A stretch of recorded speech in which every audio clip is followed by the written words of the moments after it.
Crossing the continent takes 6 months. 20,000 die on wagon trains.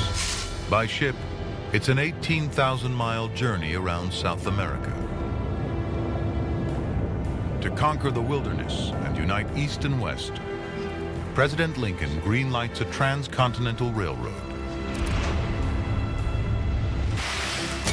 2,000 miles long. It will transform the nation, triggering a tidal wave of settlement across the Great Plains. The railroads were vital to the expansion of America. This technology connects people in a way that never before in the history of mankind has there been that kind of connection.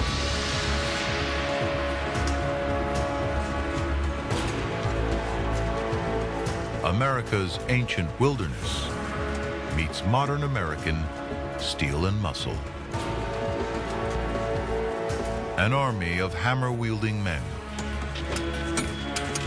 Irish immigrants, Civil War vets, railway men.